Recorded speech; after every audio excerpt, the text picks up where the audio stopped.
ఇతిహాస కవులు సరళ రూపం. ఇతిహాసం అంటే ఏమిటి? ఇతిహాసం అంటే ఇలా జరిగిందని అని అర్థం.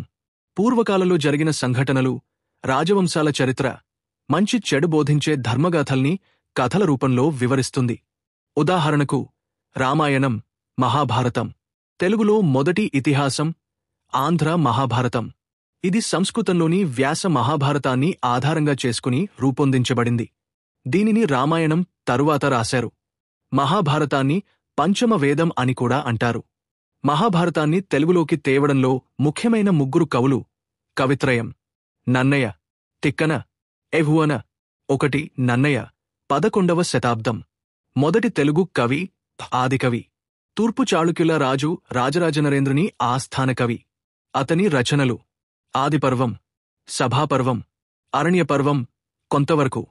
ఇతని కవిత్వంలో ఉపకథలు, ఉదంకోపాఖ్యానం, శకుంతల కథ మొదలైనవి ఉన్నాయి. 2 తిక్కన 13వ శతాబ్దం నెల్లూరుకు చెందినవాడు, రాజనీతిజ్ఞుడు, కవిబ్రహ్మ. మనుమసిద్ధి అనే రాజుకి మంత్రి. మహాభారతంలో 15 పర్వాలు రాశాడు. విరాట పర్వం నుండి ప్రారంభించాడు.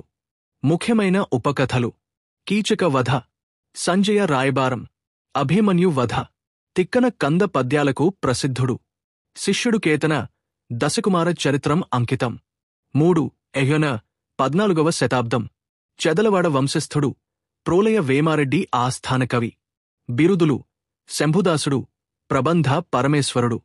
రచనలు రామాయణం, ఇది అలభ్యం. నృసింహ పురాణం, తెలుగులో మొదటి క్షేత్రమాహాత్మ్యం. హరివంశం, మహాభారతంలో మిగిలిన అరణ్యపర్వాన్ని పూర్తిచేశాడు. ఎవ్వన రచనల్లో ముఖ్యమైన ఉపకథలు ధర్మవ్యాధ పాఖ్యానం, సావిత్రి కథ, ఘోషయాత్ర. ఇతర కవులు నాచన సోమన, హరిహర బుక్కరాయల ఆస్థాన కవి ఉత్తర హరివంశం రచించాడు. బద్దెన కవి సుమతి శతకం రచించాడు. మారణ మార్కండేయ పురాణం రచించాడు. కవిత్రయం రచనాశైలి.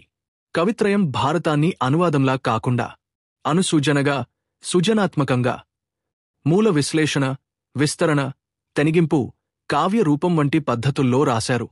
అందుకే ఈ భారతం అందరికీ అర్థమయ్యేలా ఉంది. సాహిత్యంలో చరిత్రగా నిలిచింది.